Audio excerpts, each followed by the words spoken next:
За болчихжээ. За сайн байцгаана уу хүндэт үзэгчтэй та бүхэнд ороо мэнд хүргэе. Тэгэхээр өнөөдөр бас нэг сонирхолтой зочин дээр одоо бид бүхэн хүрэлцэн ирсэн байна. За тэгэхээр өнөөдрийн зочин бол Сонгон хайрхан дүүргийн арчс намын дарга Т Хаян Хэрвэ. За манай топ медиа үндсэн одоо пэйж бол үндсэн пэйжээр болон за хөгжүүлэгчтэй холбооны пэйжүүдээр давхар цацагдах болно. Ингээд та бүхэн анхаарлаа ашиг түр хандуулна. Баярлалаа. За сайн байна уу? Сайн байна уу? Сайхан үйлч чинь. Сайхан үйлч чинь. За тэгэхээр хоёулаа манай би бол гачгаа ингээд өгсөн тий шууд ба шудраг гэдэг. Тэгэхээр яг хоёулаа энэ бол зүгээр энгийн сайхан ярилцъя гэсэн үг. Зүгээр яг хоёулаа бол нийгэмд болж байгаа үйл явдал тийм үү? Ялангуяа та одоо энэ сошиал бас идэвхтэй байна тий. Энийг бол бас нэг талаар шүгэл үлээгч гэдэг юм уу тийм үү? Эсвэл нийгмийн идэвхтэнч гэдэг юм уу гэдэг хүмүүс бол янз бүрээр ярьж байна л да. Тэгэхээр хоёулаа зүгээр энэ талаар сайхан энгийн сайхан ярилцах юм. За хоёулаа зүгээр ихний асуултыг бол ингэж эхлэе. Та Сонгон хайрхан дүүргийн арчс намын даргаар сонгогдлоо тийм үү? За хизээ сонгогдов тий. За хурлан хизээ болов. Тэгээд улаанаар алдартай газар шүү дээ. Тэгэхээр та бас дөрвтойхон ажил хийхгүй бол бас болохгүй нэ тийм үү? Тэгээд мэдээч одоо Сонгон хайрхан дүүргийн арчс нам бол энэ залуу хүнийг одоо даргаараа тавьсан нь бол мэдээж ихтгэл хүлээлгэсэн байх тий. Итгэл нь юун дээр тогтож байна тий. Энэ талаар ярих хэл. За манай нам бол дүрмтэй. Тэгээд орон нутгийн сонгуул хэрвээ ялагдл хүлээвэл одоо дунд чатны намын дарга өөрөө хариуцлага хүлээж огцордог дүрмтэй. Тэгээд 60 хоног дотроо одоо намын орооныхоо хурлыг зарлж хуралдуулаад дараагийнхаа даргыг сонгодог дүрмтэй маа. Тэгээд өмнөх дарга маань 60 хоног дотор хуралдуулаагүй.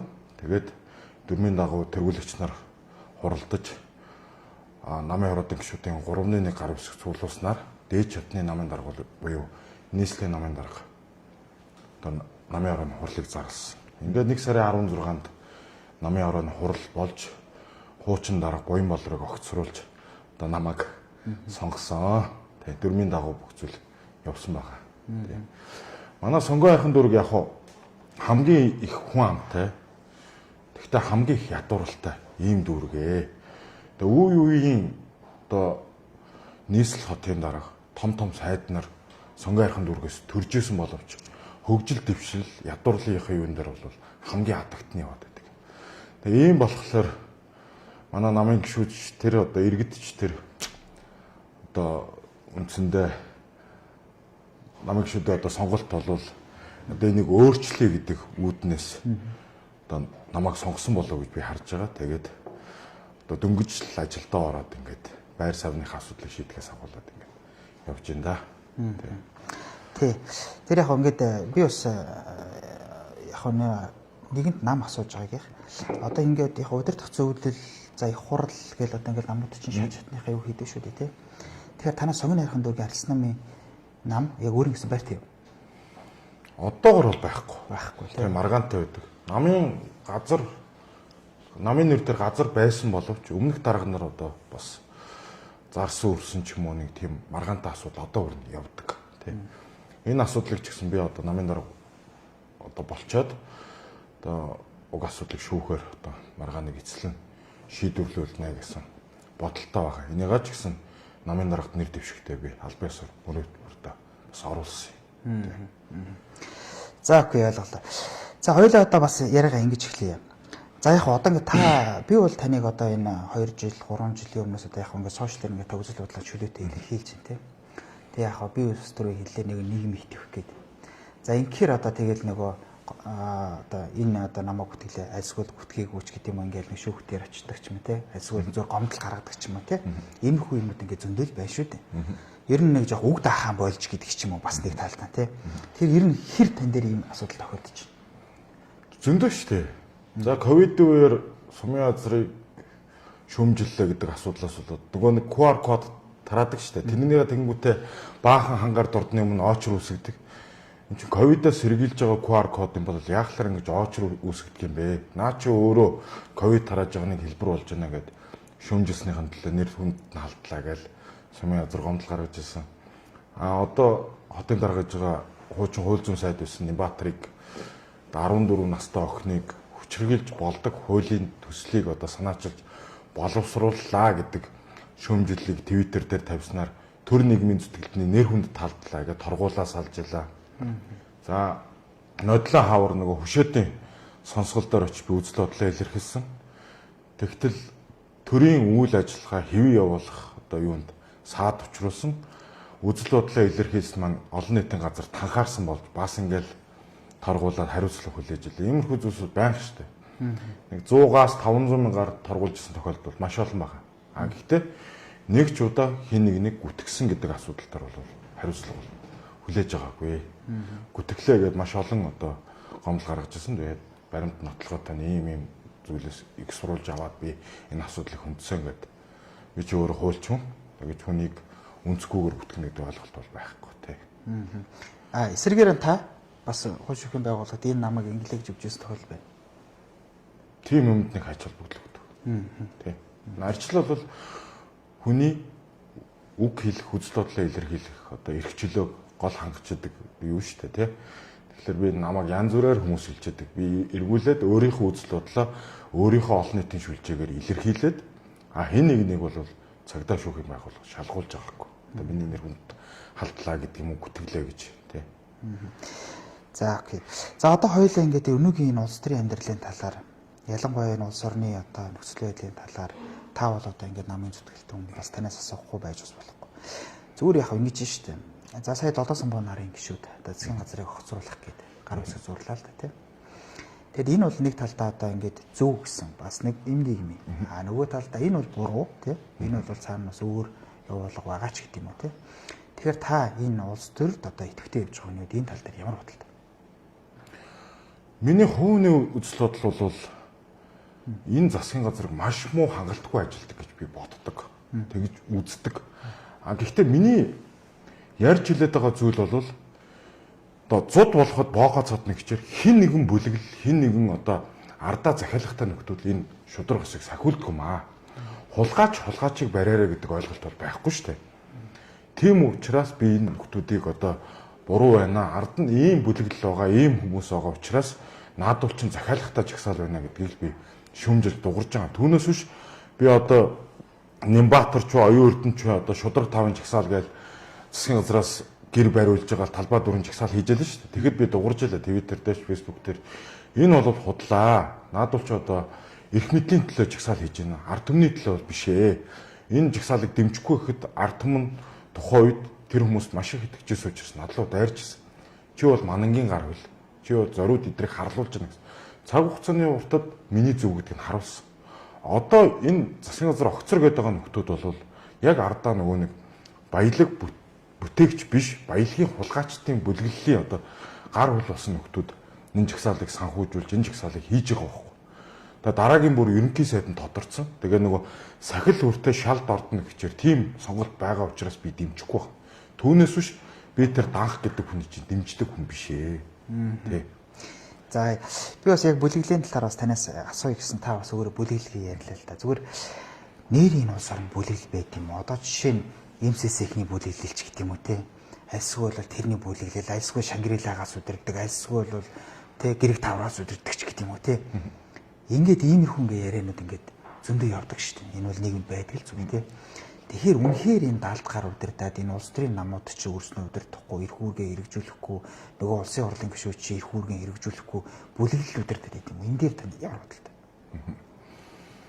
Ерөөсөө одоо сүүлийн үед ч гэсэн хүмүүс энэ арчсан нам, ардын нам гэдэг хамтарчлаа, манан бүлэглэл тэргээл хүн нам нь хамтарчлаа. Эдгээр бол бүлэглэл байна гэдэг. Бүлэглэл гэдэг бол энэ нам хамтарсан асуудал биш юм аа. Баялагийг хэн хулгайлж чинь тэрүүгээрээ л бүлэглэл болоод байгаа. Одоо би банк шүмжилдэг шүү дээ. МАК, МСС, ачид их гэдэг нөхдүүд ард нь эзэн уус ойлгомжтой. Энэ нөхдүүд чинь нам хамаарах. Нэг нь үндэсний эвсэл, нэг нь ардын нам, нэг нь арчсан нам гэдэг. Энийг чинь л бүлэглэл гэж хэлээд байгаа. Одоо энэ засгийн газар огцруул гэдэг асуудлыг яриад байгаа. Инх төвшин, МСС өмнө захирал байсан хүн тийм үү? Одоо энэ энержи ресурс гэдэг юмнаас ч өөрөө хуу эзэмшдэг хүн энэ асуудлыг хөндлөнө гэдэг чи өөрөө ашиг сонирхлын зөрчилтэй байна гэсэн үг байхгүй. Тэгээд яг хөө чи намынхан гишүүдийг намаасаа гарсан их хурлын гишүүдийг шүүмжиллээ хаяар ингэж болохгүй гэдэг асуудлыг маш олон гишүүд маань надад тавьдаг. Гэхдээ МСС-ийн байранд үнгүү сууна гэдэг чи өөрөө ашиг сонирхлын зөрчил мөн үү? Лодо самбог шиг ярьж тийм. Нэгээр тогтохгүй. 10 хэдэн гişүүд байна. Энэ нөхдүүдээс 2 3 хүн өөрөө сая засгийн газар огцруул гэдэг асуудлыг хөндөж байгаа байхгүй. Хиний эрх ашиг хөндөгдөд эхлэнгүүт яагаад засгийн газар огцруул гэдэг асуудлыг яриад байна гэж ойлгомжтой болж байгаа. Тэнгүүт энэ засгийн газрыг хаяа руу хамгаалаад байна гэж. Үгүй. Энэ чин үндсэн хуулиараа газрын доорх баялаг ард түмний мэдэл гагцхүү төрийн хамгаалтанд байна гэж. Гагцхүү ард түмний мэдэл төрийн хамгаалтанд байна. Үндсэн хуулийн 6-гийн 2-т газрын доорх баялагыг ард түмэндээ тэг шударгаар хүртэнэ гэж. Ердөөс ард түмний өмч гэдэг байгаа үз. Тэгэд чи хэн нэгэн компани зүгээр засгийн газрын тэмдэглэл гэж байгаа шийдвэр биш. Тим зүйлээр энэ стратеги орднууд ч авцсан. Тэр ачид игч вэ, тэр цагаан сурагч вэ, тэр ухаан одогч вэ бүгд. Тэгээ энийг эсэргүүцээд байгаа. Одоо би тэр тооцоо судалгааг нь харсан үнэхээр харамсмаар тоонууд байгаа. Одоо бид нар зөвхөн 5 толгой бүлэг ордын ганцхан толгойг нь эзэмшээд дүндөө нүүрсний хулгайч тэндээс нь хулгай хийгээд тэгээ ард түмэндээ жилдээ нэг 300-400 мянган төгрөгийн ногдол ашиг өгөөд байгаа үст. Хулгайгүй бол сая төгрөг. За энэ саяны хулгайд алдагдсан ордуудыг яг ингээд шударгаар одоо менежментийн тур хувийн хвшил хамтраад хийгээд менежментийн хувийн хвшил авч яваад ард түмэндээ 34 засгийн газар 51% одоо аваад тэрүүгээр улс орноо хөгжүүлээд явбал энэ эдийн засгийн ямар гоё тэлхүү хөгжих үү те ард түмэн ч гэсэн нэг жилдээ 5-аас 10 сая төгрөгийн ногдол ашиг авахар боломж юм бол нэг гэр бүлд 40-с 50 сая төгрөг ногдно гэдэг бол зүгээр нэг жилийнх нь л ногдол ашигаар байрны урьдчилгаа хийж 4-5 жилийнхаар хөөрхөн бизнестэй болчих ч гэдэг юм уу те хин ч өртөө зээлд амьдрахгүй байхгүй. Энэ бүх боломжийг одоо энэ баялагын хулгайчдад би авсан гэдэг дээр тэмцээд байгаа. Хүний өөрийн нам гэлтэхгүй. Түүнээс биш одоо хин нэгний захиалгаар бол биш.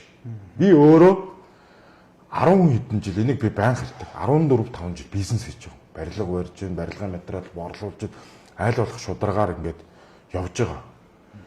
Надад тэр хөгжлийн механизм зээл, жидүү зээл хизээч олдож байгаагүй. Дандаа банк бусын өндөр хүүтэй зээл одоо ч хэрэн би зээлтэй явж байгаа. Тэгтэл хэн нэгэн бүлэглэлийн гар бул болсон нөхдүүд тэр хамгийн үнэтэй хотхонд үнгүй амьдрна гэдэг чи юу гэсэн үг вэ те? Энэ чинь шудраг ус байгаа. Тэгэл би дуурдаг. Тэр 34% дээр их маргаантай байдаг шүү дээ. За 34% тий. За 34%-ийг авах одоо төр өөр авах нь чинь зөв өөр юм аа. Одоо хөрөнгө оруулагч нар бол тийм үү?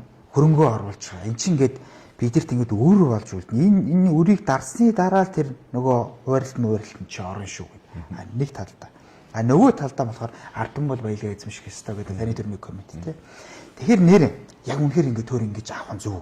Одоо 51 ч вэ, 34 ч вэ. За энэ жишг нь өөрөө дэлхийн нийтэд одоо баялагтай орно. За Африкийг би юунд оруулмааргүй. Африк бол тэр аяараа дээрэмдүүлсэн төв штэ. А бусад энэ баялагтай орнуудад жишээ авахд бол угаасаа ингээд хуваа авдаг. Үн төлбөрөг авдаг. Энд чинь миний авдранд байгаа зүйлийг гаргаж ирээд за яг тэрэнд процесс хөрөнгө оруулалт өдр хийгдэж байгаа. Тэрийг би үүсгэж байгаа юм биш шүү. Урт хэлтэй хууль 2007 оны тэр тогтоол за үндсэн хуулиараа зөвхөн ард түмний өмч гэж байгаа. Миний өмч, таны өмч гэхгүй юу? Та бидний өмч. Энийг бид нар өөрийнхөө өмчийг худалдаж авна гэдэг чинь өөрөө утгагүй ойлголт. Та урт нэгтэй хуулийн дээр юу заасан байг бол стратегийн ордны 34%-ийг улс үн төлбөргөө эзэмшнэ. Үн төлбөргөө. За энэний хайгуулыг улсын зардлаар хийсэн бол 51% хүртэлийг үн төлбөргөө эзэмшнэ гэж заасан байгаа зүйлийг бид нар худалдаж авна гэдэг чинь өөр буруу байхгүй. Тийм биз дээ. Одоо юу гэмдэ за би нэг байр түрээслээ хүнд тийм үү. Тэнгүүт би энэ байранд чинь засвар хийсэн. Тэ өөрөө амьдарч байгаа ш тэр хүн. Тэгээд би түрээсээ чинь зардлага өгөхгүй гэдэг ойлголт байж болохгүй зү. Тэр хүний засвар өгөх асуудал нь өөрийнх нь нээлттэй асуудал. Тэгэхдээ би түрээслүүлж байгаа хүн заавал түрээсийн төлбөрийг авах хэрэгтэй. Яг тэрнтэй л ер нь ижлэх ойлголт. Түүнээс биш хувийн хвшлийг дээрэмдэж тоноод байгаа бол асуудал бол биш байхгүй юм чи. Тэгтээ дөрөв одоо бодолтой Ачид их гэдэг компани сүхий түрүү ярьсан тийм үү. Жилдээ 200-300 тэрбум төгрөгийн одоо энэ татвараас ил байдаг юм уу нуудаг юм уу. Одоо ил байгаа хэсгийн тооцоод 200-300 тэрбумын одоо ашиг олдог компани нэг 100 өрхгүй тэрбумын ард түмэндээ өгчүүд яах вэ? Цаана тэр цагаан элбэг дөрж гэдэг хүнд 200 тэрбум төгрөг хангалттай шүү дээ жил болгоно тийм үстэй. Босд нь ухаан аваадаг өдөр бол ялгаагүй л адилхан л кейс байгаа. Тий. За тэгвэл та бол ийм байр суртаа шүү дээ, тий. Эрдэнтийн 49 тийм үү? Нонтоо хоёрын цагаас урах тийм үү? Энийг бол төр авах зөвөл гэж хэлж тий. Төр авах нь биш. Энд чинь ард түмний өмч, төрийн хамгаалтанд байна. Төр авах нь биш байхгүй. Төр хууль ёсныхоо өмчлөлийг хамгаалах хэрэгтэй. Ард түмэндээ баялгаад үндсүүлийн дагуу тэг шударгаар хүртээх хэрэгтэй. Тэг шударгаар гэдэг нь зөвхөн хувьцаа хэлбэрээр олгож байгаа асуудал биш. Бүтээн байгуулалт, нөгөө сургууль цэцэрлэг барих, зам харгуу барих, энэ нөгөө цахилгаан станцаа барих юм дээр хөрөнгө оруулалт хийх. Гэхдээ яг 5-7 ногдол ашиг шиг ард түмэндээ 1072 хувьцаа шиг бас ногдол ашиг олгож явах хэрэгтэй гэдэг л байр суурийг би байнга илэрхийлээд байгаа. Эдний өмч бол биш. Одоо ингэ лиценз гэж байгаа шүү дээ, уул уурхайн лиценз. Түүнээс гэрчлэгээ гэсэн юм байхгүй байгаа үст. Лиценз гэдэг чи өөрөө эзэмших, ашиглах эрх байхгүй. Түүнээс ч өмчийн хэлбэр шүү. Орон сууцны ойр дээр нэр дээр гэрчлэгээ гэж байдаг. Машины юун дээр ч миний хувийн өмчин дээр гэрчлэгээ гэж байдаг. Харин уул уурхайн юм дээр яагаад лиценз гэдэг? Энэ бол эзэмших, ашиглах эрх байхгүй. Лиценз гэдэг. Тэгээд энийг болохоор лицензийг хувийн өмч шиг энэ том компаниуд ч одоо ард түмэнд ойлголцсон. Тэгээ хувийн хвшлууга дараад булаах гэдэг асуудал яригадаад байна. Хамгийн нэгдүгээр асуудал Монгол улсад одоо ямар хуулиа дааж мөрдөж явах хэрэгтэй бид нар. Үндсэн хууль тийм үү? Үндсэн хуулийнхан 6-гийн 1, 6-гийн 2 дээр заасан тул тэд нар ямар ч маргам баг. Юу хувийн өмч яриад байгаа. Ачаа ард түмний өмч шүү дээ. Та нар ард түмний өмчн дээр менежмент хийгээд тэрнээс ард түмэн эх орондоо хувийн нөгөөд илүү гарсан ашиг нь өөрсдөө ав. Ийм л гэрээг окей гэж хүлэмжшүүлж байгаа хөрөнгө оруулалт гэдэг байна. Нийлхийдээ тийм. Яг үнэ. Тэр хөрөнгө оруулалт гэдэг тэр хүмүүс ингэж байгаа шүү дээ. Үгүй хөрөнгө оруулалтгүй тэр хөгжсөн үндэстэн гэж байхгүй шүү дээ. Бид нар хөрөнгөө оруулж шүү дээ. Үгүй тэгээ яагаад та нар дээрэмдэх гээд байгаа юм бэ гэдэг нэг цаадулж яриад байгаа шүү дээ. Тий. Одоо энэ дээр нэг хадруулаад хэлчихэ. Жишээ нь одоо ухаадаг гэдэг орд биш үү? Одоо 5-7 бүлэг ордын нэг л ордон. Гэхдээ хамгийн ох болсон, хамгийн өндөр чанарын өөрсдөө хамгийн эртнээс нь шахуу олборлох үйл ажиллагаа явуулаад одоо МСС, Чалко гэдэг ингээд консорциум гадны хөрөнгө оруулалттай консорциум ингээд ашиг олоод явсан байна. Одоогоор эдний одоо олцсон ашиг нь 130 их 80 төгрөг гэдэг асуудлыг эдийн засагч нар ярьж байна. 130 их 80 гэдэг ч одоо ямар их хэмжээ нэмэв те. Сая л Монгол улсын жилийн төсөв 35 их 80 бол ингээ харьцуулахад 4-5 жилийн улсын төсөвтэй тэнцвэр хэмжээний ашигыг зөвхөн нэг компани олцсон байна. Энээс 34%-ийг яагаад ард түмэнд өгч болох вэ? Хангалттай мөнгө шүү дээ. Тийм байх үстэй. Улсынхан өрнөөс давсан хэмжээний ашиг олцсон нэг компани байна гэж боддог тань. Тэгээ энэ компани олж байгаа МСС гэдэг компани бол энэ олж байгаа ашигыг ихэнх хувийг авдаг биш. Энэ олж байгаа ашигыг ихэнх хувийг Чалко гэдэг одоо хятадын компани авдаг. Магадгүй 130 хэдэн их 80-ийн 100-гийн Чалко аваад 30 хэдийн л МСС авч байгаа. Одоо бүлгэллүүд гэсэн үг. Тэгээд нөгөө хүндээ хөнгнөөсөө өгдөг хамаг эд баялгаа бид нар үн төлбөргүйгээр хөрөнгө оруулалт нэрэн дээр гадагш урсгачаад өөрсдөө дандаа өндөр үүтэй зээлв. Өндөр үүтэй бонд усгана. Тэгэд өрийн дарамтанд орцуулсан. Улсын ч өрийн дарамтанд орцсон, компаниуд нь ч өрийн дарамтанд орцсон, иргэдэн ч өрийн дарамтанд орцсон. Ийм байж болдгийм.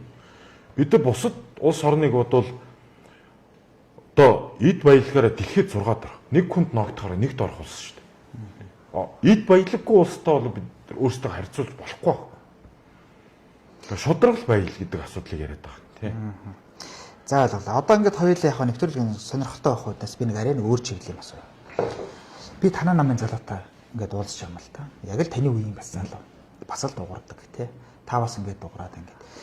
Гээ нэг дуураад ингээд ирж байгаа хүнийг одоо танах ч хамтарсан цэцэгт байна шүү дээ тий. Ингээл таны үеийн залуучууд бол сай дарга марга гэдэг янз янзын хүмүүс болж байна.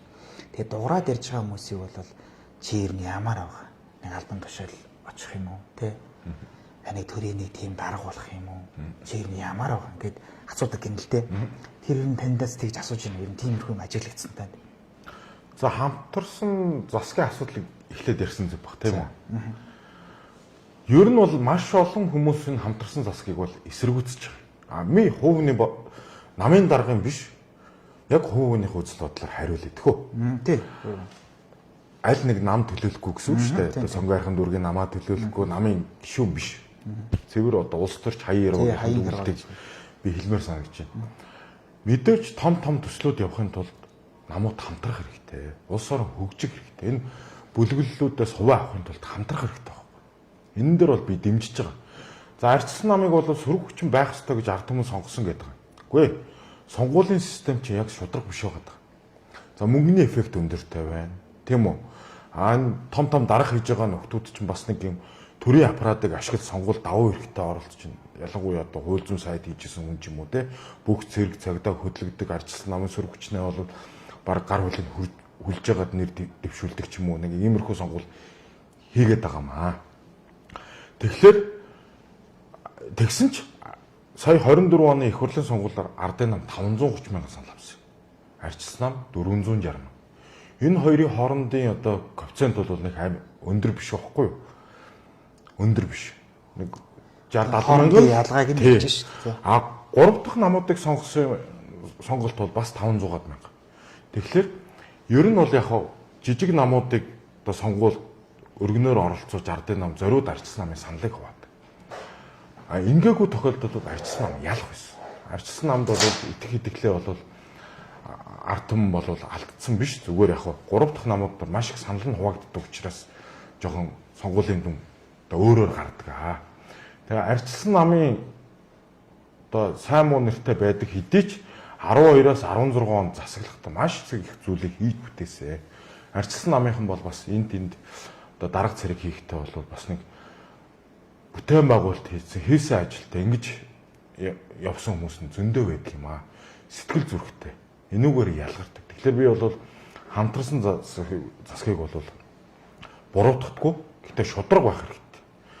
Хамтарлаа гэд нөгөө нэг хулгай зилгээ, нөгөө нэг одоо болохгүй бүтгүй юмтай нийлж болохгүй. Шударгаар одоо ажиллах ёстой. Тэгээд сүүлийн 2 сонгуул манайх ч одоо гудамжинд байлаа шүү дээ.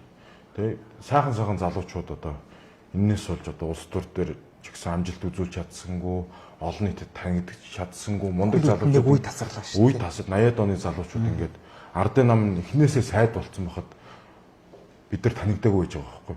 Тэгэхээр энэ хугацаанд хамтарсан засагт бас нэг дарга цариг хийгээд, сайд дарга хийгээд ингээд олон нийтэд бас танигдаасаа, юу хийж чаддгаа бас харуулаасаа гэж би хувийн талаас бол хүсэж байгаа.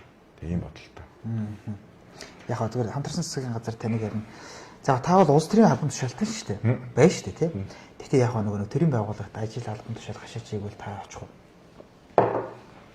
Гэхдээ яг нэг ганц нэг санал бол орж ирсэн. Гэхдээ би бол яг нэг хувийнхаа юм хийгээ явах илүү төлхөө сонирхолтой гэх юм уу та. Тийм. Тэгээд сая одоо өөрөөхөн саналаар өрсөлдөөд намын дарга болцсон. Манай сонгоны нам дээр ч гэсэн хийх ажил их байгаа. Сонгоо архин дургуул үндсэндээ баг час улаан дүрэг.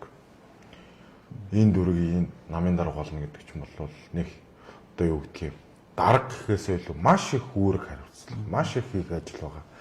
Тэгээ энэ лугоо төлхөө анхаарч ажиллана л гэсэн бодолтой. За би бас арай нэг өөр бас сонирхолтой бас байл та.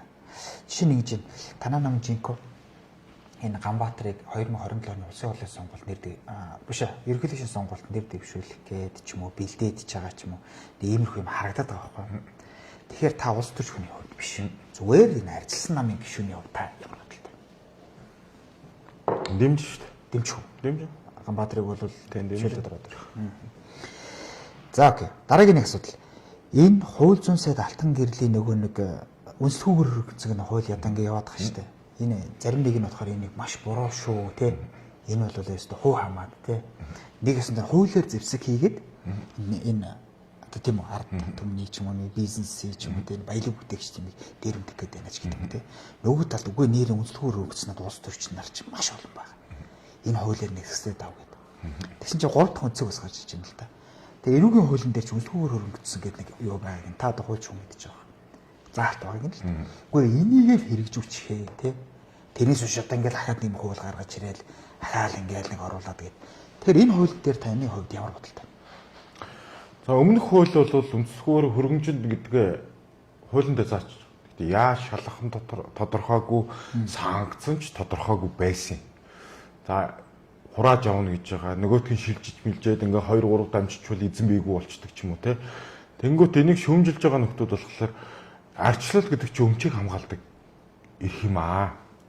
Тэгээ эннийхээ эсрэг явж байна гэдэг байхгүй. Энэ зүйл чинь одоо ардчлал гэхгүй Европт ч байдаг, Америкт ч байдаг. Та нар кино үзчихсэн бол санаж байгаа шүү дээ. Татврын цагдаагийнхаа орж ирээд эд хөрөнгүүдэн татвараас зайлсхийсэн, өнцгөр хөрөнгөцсөн ингээ баахан лацнаагаад ингээд байр марын битүүмжлээ, машин тэргийн битүүмжлдэг шүү дээ Америк кинон дэр. Тэр л хуульчин гэсэн үг.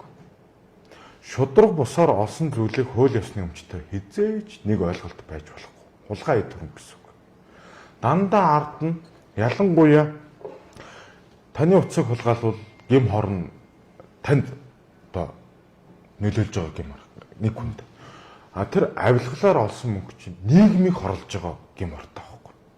Ард түмний сайн сайхан одоо нэг зөв гэж бодож байна тийм. Маш зөв. Би нэг бүр сүүлийн 4-5 жил яг энэ асуудлыг чинь байнгын ярьж исэн.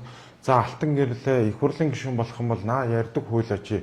Заавал юугаар энийг ард дэмжижээс маш олон хуульч одоо улс төрч залуучууд байгаа юм. Энэний нэг нь би бас өөрөө хоёр гараа өргөө дэмжиж байгаа лайв ч юм хийжсэн.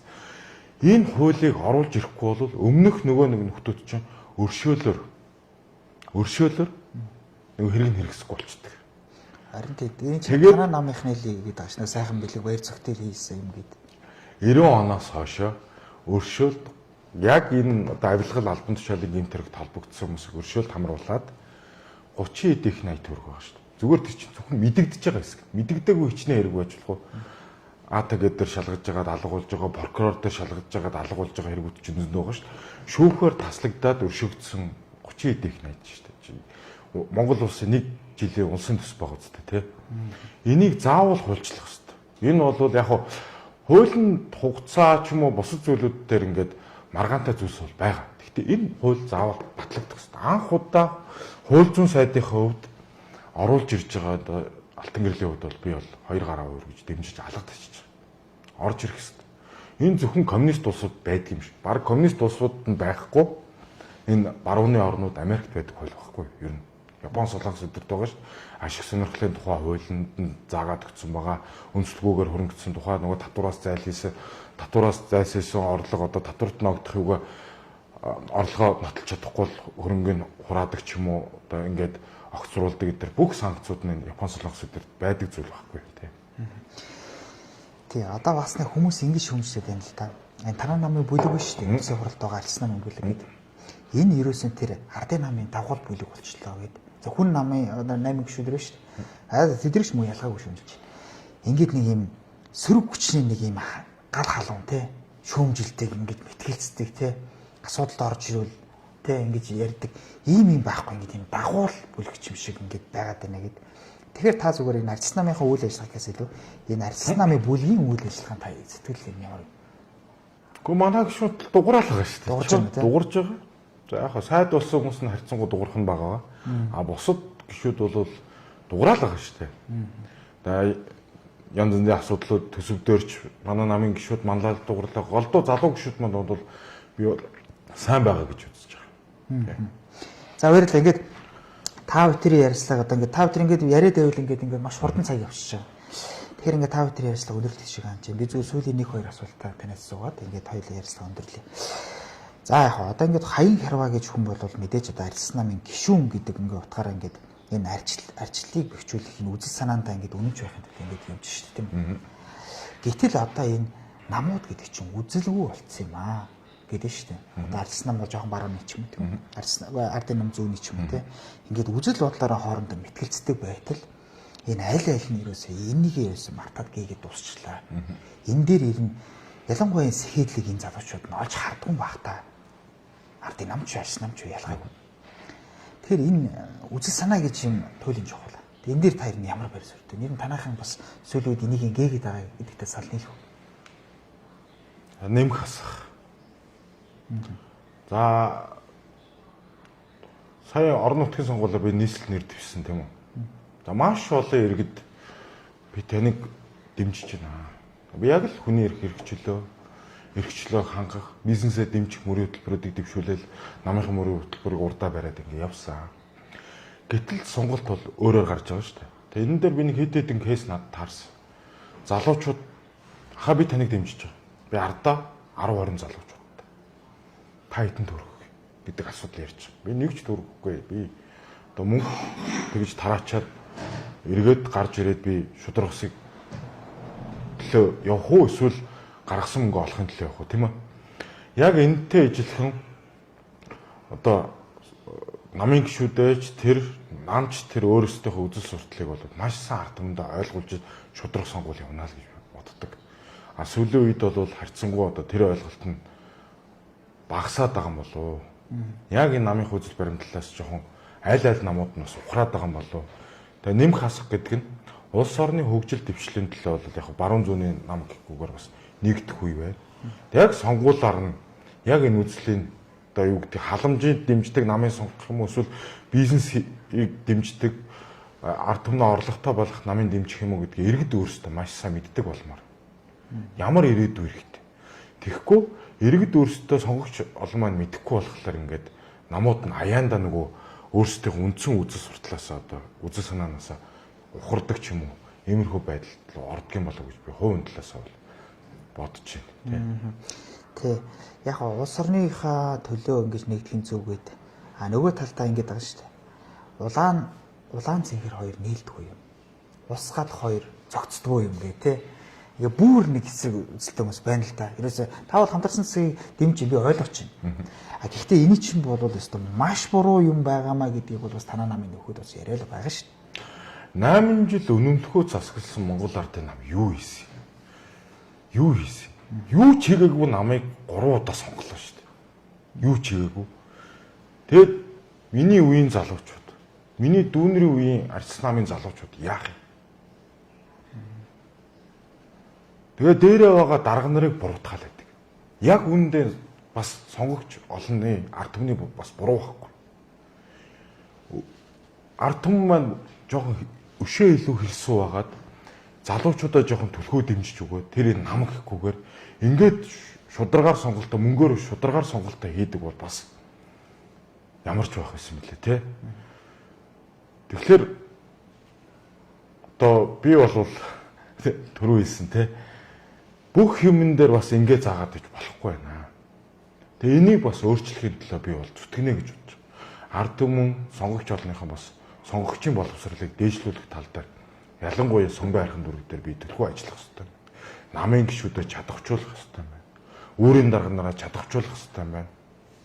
Иргэдлүүгээ одоо оюун санаан руу одоо хандсан мессеж, оюун санаан руу хандсан одоо акц одоо сургалт ч байдаг юм, олон нийтийн арга хэмжээч байдаг юм уу те.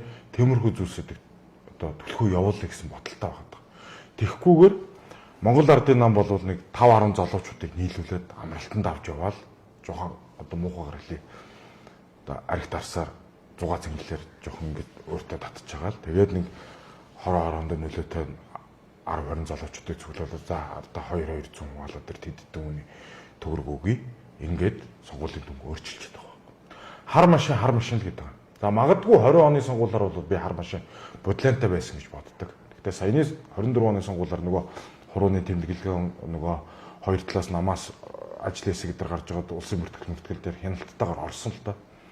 Гэтэ энэ Монгол ардын нам халамжаар тэр намын гишүүдэрээ төрийн албаа хаагчаараа одоо дамжуулж одоо юу гэмдэ сонгуулийг худалдаж авч байна. Сонгуулийг худалдаж авч байна гэдэг ойлголттой би сая өөрөө нэр дэвшиж ойлгож авсан. Тэгээ ард түмэн маань дэндүү ядуу байна. Энэ баялагийг би нэхээд ард түмэндээ өгөө гэж тэмцээд байгааг гол шалтгаан маань ард түмэн дэндүү ядуу өнөөдрийнхөө хоолныхын төлөө сонголтоо худалдаж байгаа. 200 мянган төгрөгөөр хүн 4 жил амьдрах уу? 4 жил байхгүй 4 хоног амьдрахад ч хүнд болж байгаа шүү дээ. Одоо бол юм хүнд ороод тий. Тэгэхэд яалтачгүй тийм сонголт хийж. Тэгэхээр ядчил жилдээ 5-10 сая төгрөгийн ногдол авшиг авдаг хүн чинь 200 мянган төгрөгөөр саналаа худалдадаг байхгүй юм байна. 200 мянган төгрөгийг ийж жагсдаг байхаа болох юм байна. Яг цэвэр үзэл бодол одоо ходоодныхаа асуудлыг шийдсэн хүн одоо оюун санаа хөгжүүлэх хөрөнгө оруулалт руугаа илүү төлхөө анхаардаг болох юм болов уу гэж гордож л энэ зүйлээ би байнга яриад байгаа юм. Тий.